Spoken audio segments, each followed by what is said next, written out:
Saudara sekalian, baru saja kita mendengarkan putusan Mahkamah Konstitusi terkait hasil akhir Pilpres tahun 2024. Putusan ini sebetulnya tidak mengejutkan. Putusan hari ini mengkonfirmasi bahwa kita semua termasuk MK tak kuasa menghentikan laju pelemahan demokrasi di negeri kita tercinta. Sebagai catatan, kami sangat bangga dengan 3 hakim MK yang menyatakan dissenting opinion.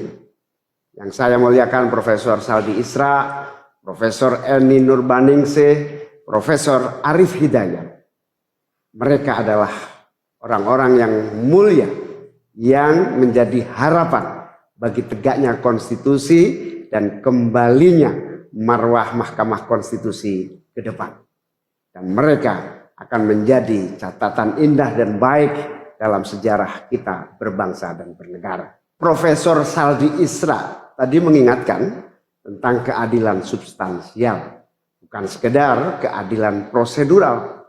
Ini adalah catatan amat penting yang sayangnya terabaikan dalam proses demokrasi kita akhir-akhir ini. Artinya kita memiliki tugas yang masih panjang. Sebab demokrasi kita sesungguhnya masih ringkih dan harus terus-menerus dijaga dan dirawat. Namun kami masih menerima dan kita semua menghormati keputusan Mahkamah Konstitusi ini sebagai keputusan yang final dan mengikat. Saudara-saudara sekalian, perlu usaha kita semua untuk terus-menerus memperkuat demokrasi.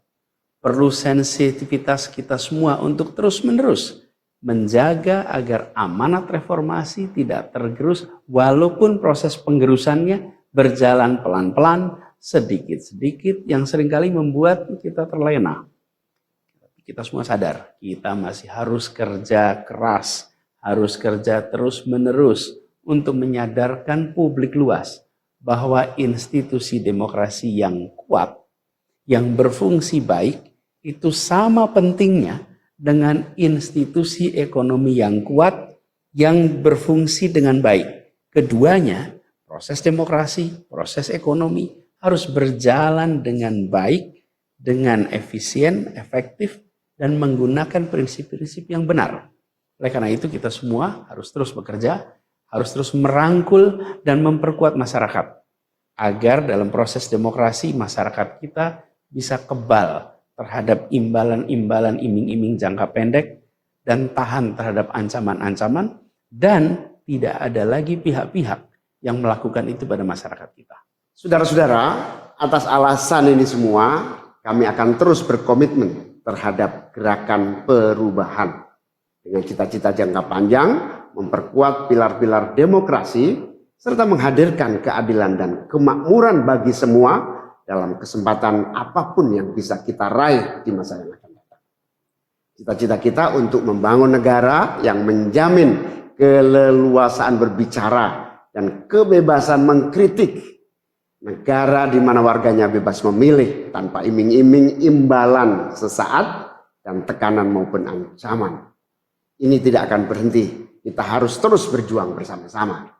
Namun saudara-saudara, kepada seluruh para pendukung yang telah menitipkan aspirasi perubahan kepada kami sebagai capres dan cawapres, kami harus sampaikan. Disinilah ujung perjuangan konstitusional kita dalam Pilpres kali ini. Keputusan MK hari ini menjadi penanda berakhirnya seluruh proses Pilpres 2024. Saudara-saudara sekalian, salah satu prinsip demokrasi yang baik adalah peaceful transition of power. Perpindahan kewenangan yang berjalan dengan damai dari presiden petahana yang segera akan berakhir masa jabatannya kepada presiden terpilih. Dengan segala catatan tentang problematiknya proses Pilpres 2024 kali ini, kami berkomitmen untuk menjaga prinsip peaceful transition of power itu. Dan kami memilih untuk menjadi bagian yang terus menjaga, terus membangun mutu demokrasi di Indonesia. Oleh karena itu, pada hari ini kami menyatakan bahwa bagi kami, proses Pilpres 2024 telah terlewati seluruh fasenya. Kami sampaikan kepada Pak Prabowo dan Pak Gibran selamat menjalankan amanat konstitusi, selamat bekerja menunaikan harapan rakyat yang kini diembankan di atas pundak bapak-bapak berdua. Saya sempat berkali-kali ditanya pendapat pribadi tentang Pak Prabowo. Dan saya jawab, beliau adalah seorang patriot. Hari ini saya terus mempercayai sebagai seorang patriot. Beliau adalah seorang yang telah mengalami pendidikan modern sejak usia belia dan berasal dari keluarga intelektual yang amat terpandang. Maka Pak Prabowo tentu paham bahwa dalam demokrasi yang baik, menerima keberadaan oposisi sebagai partner dalam bernegara, menjaga keseimbangan dan independensi 3 cabang kekuasaan, yaitu eksekutif, legislatif, yudikatif. Lalu menjamin kebebasan media sebagai pilar keempat demokrasi, serta yang tidak kalah penting adalah menjaga kebebasan rakyat di dalam bersuara, di dalam mengungkapkan pendapat, di dalam berserikat berkumpul dalam sebuah proses demokrasi. Dan sebagai seorang patriot terdidik, saya percaya Pak Prabowo akan mengembalikan dan akan menjaga nilai-nilai demokrasi ini di masa-masa Indonesia ke depan. Saudara-saudara sekalian, dalam kesempatan ini izinkan kami menyampaikan rasa terima kasih sedalam-dalamnya kepada seluruh pihak yang telah membersamai perjuangan kami. Partai pengusung, Partai Nasdem, PKS, PKB, teman-teman Timnas Amin, teman-teman tim hukum nasional, seluruh teman-teman relawan, para ulama, para tokoh-tokoh agama, para pakar dan rekan-rekan media. Semua yang telah ikut berjuang bersama-sama mendukung perubahan.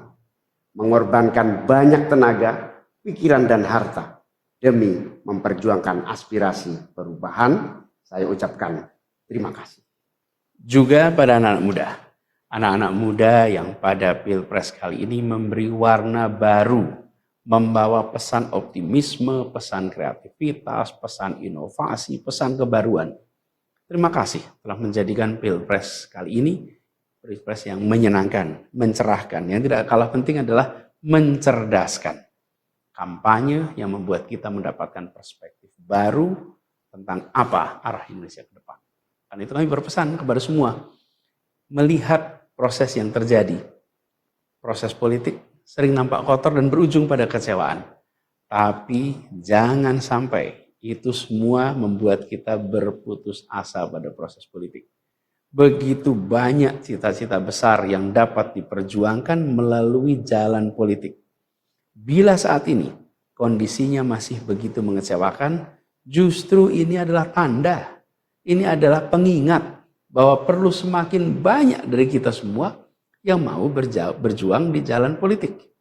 Ini adalah panggilan. Mereka-mereka yang berintegritas, yang menjunjung tinggi etika, yang memikirkan tentang masyarakat, tentang negara, tentang rakyat, untuk mau masuk di wilayah politik. Bawa kompetensinya, bawa integritasnya, dorong, jangan menyerah, dan jangan putus asa. Jalan perjuangan masih terbentang panjang. Sepanjang usia Republik ini masih terbentang jalan pengabdian untuk melakukan perubahan bagi keadilan, bagi kesejahteraan, bagi kemakmuran kita semua. Dan itu dibutuhkan kemauan untuk mau terlibat di dalam proses politik. Jangan putus asa, mari kita jalan terus untuk perjuangan ini. Teman-teman semua, marilah kita lanjutkan perjuangan. Mengubah yang memang perlu diubah. Melanjutkan perjuangan untuk memperbaiki apa yang memang perlu diperbaiki. Dalam berbagai kesempatan dan ruang yang tersedia di masa yang akan datang.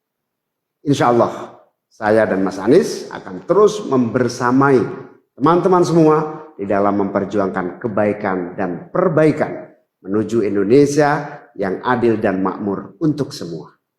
Tetap semangat, jaga stamina, perjuangan masih panjang. Izinkan kami menyampaikan terima kasih. Terima kasih kepada semua. Semoga Allah SWT merahmati negara Republik Indonesia dan melindungi kita semua. Assalamualaikum warahmatullahi wabarakatuh.